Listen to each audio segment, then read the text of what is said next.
Hello students, welcome to Saturday session of class 7th. I am Suresh sir and continuing my work from Kankaria Lake. Biggest lake in Ahmedabad, Gujarat, located in southern part of city, Maninagar area.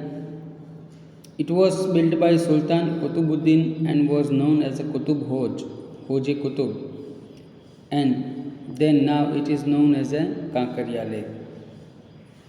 It is popular recreational center surrounded by park, Balvatika, children garden, a boat club, natural history of museum and a zoo.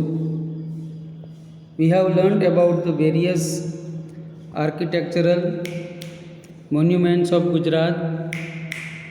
Now we shall study about medieval architectural styles of Chola dynasty, Delhi Sultanate and Mughal Empire. Advent of the Turks influenced every aspect of the Indian culture.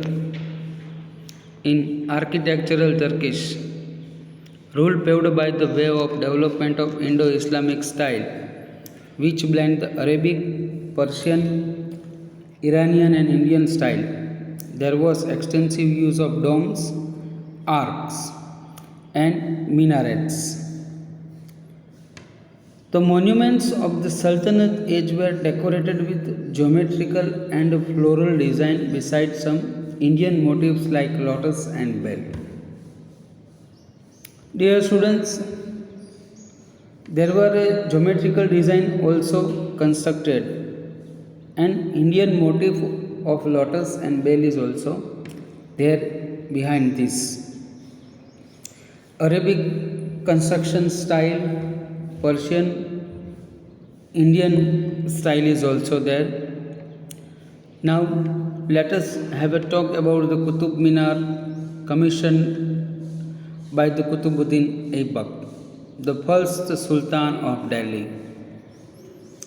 He was also a successor by his Iltutmish, completed by the Iltutmish.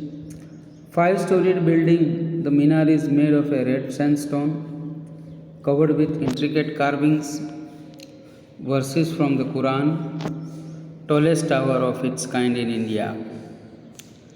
Daidin Ka Jopda is constructed by Qutubuddin Aibak in Delhi.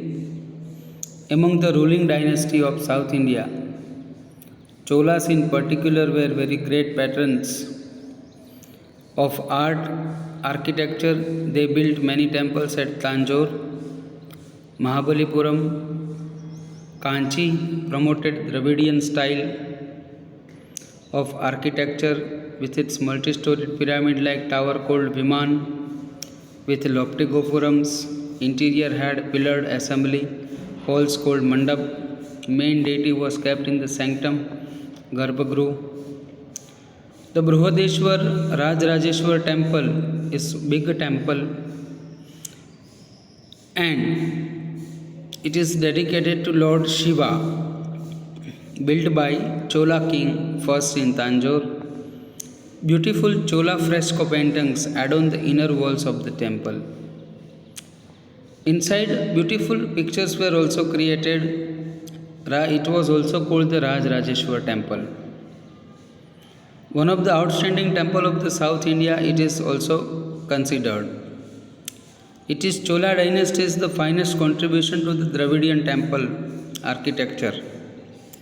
The construction is so unique that it usual temple building style having tall gopuram and smaller viman.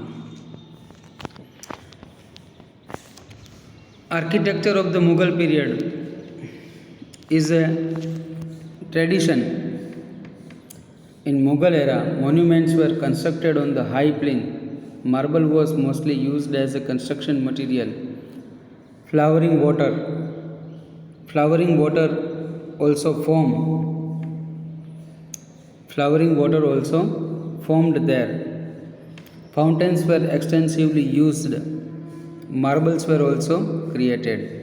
We will talk more about it. Till then, I remain. Thank you.